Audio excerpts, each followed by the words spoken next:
Historia e një kallëzimi penal ndërmjet organizatës jo qeveritare Spark Amsterdam me selinë në Prishtinë dhe komunës së Mitrovicës, e cila kishte bërë kaq bujqe disa vite, tani ka marrë fund. Këtë ka bërë të ditur ish kryetari i komunës së Mitrovicës, Avni Kastrati, i cili gjatë një interviste për Kosova Press ka dëshmuar aktgjykimin e gjykatës themelore të Prishtinës, sipas të cilës refuzohet si e pabazuar kërkesa e OJQ Spark që komuna e Mitrovicës t'ia kompenzoi kësaj organizate dëmin material prej më shumë se 1.238.000 euro. Kompenzimi kishte të bëjë me një pronë komunale prej 2.5 hektarësh, gjatë kohës kur me komunën e Mitrovicës udhëheqte Partia Demokratike e Kosovës, përkatësisht Avni Kastrati, me që rast pretendoi se e njëjta pronë është dhënë në shfrytëzim si parcelë komunale dy subjekteve të ndryshme. Ne si komunë ju kemi pas leju domethënë ndërtimin e atij kampusi, mirë po për shkaqe objektive ka qëndur që atë kampus të lëvizim për një gjatësi të caktume përtej domethënë koordinatave ku ka qenë planifikume. Ma vonë ajo çështje është rregullu, janë informu, por në ndërkohë janë ngrit çështjet nga komuna e Mitrovicës, gjaja se Avni Kastrati derisa ka qenë kryetar komune ka bo shkelje ose menaxherin jo të dukun me pronat komunale, Sparku e ka ngrit këtë çështje edhe në gjykatë, edhe mund të informoj se domethënë në seancën që ka qenë me datën 31/3 të këtij viti 2016 dhe me datën 3/6/2016, gjykata themelore në Prishtinë, departamenti për çështje ekonomike, ka pru akt gjykim me të cilën refuzohet si e pabazuar kërkesa e paditësit OJQ Spark nga Amsterdami me selinë në Prishtinë. Prandaj unë jam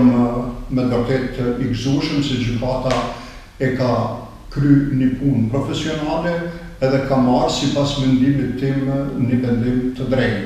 Kurse Sparkut edhe të tjerëve të cilët kanë pas domethënë kështu tendencë negative për me bo etiketimin e njerëzve për keq menaxhim të pronës komunale,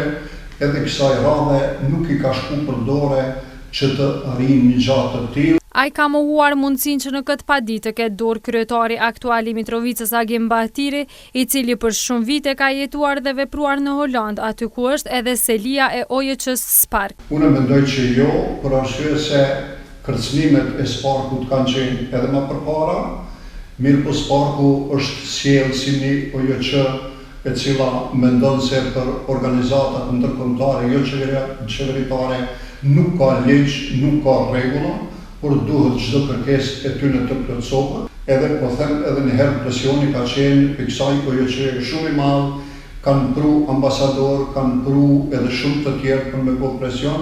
por unë asnjëherë nuk dash të me dalë jashtë fazave ligjore. Në lidhje me pretendimet e Agim Bahtirit për procesin gjyqësor që po zhvillohet ndaj tij rreth keq përdorimit të pozitës zyrtare, të cilin ai e ka quajtur proces politik dhe ka akuzuar degën e PDK-s në Mitrovicë si autore të krejt kësaj, Kastrati tha se kallëzimi penal nga ana e degës së PDK-s në Mitrovicë kundër Bahtirit është bërë më vonë, atëherë kur prokurori i çështjes veç pothuajse ka përfunduar hetimet në këtë drejtim.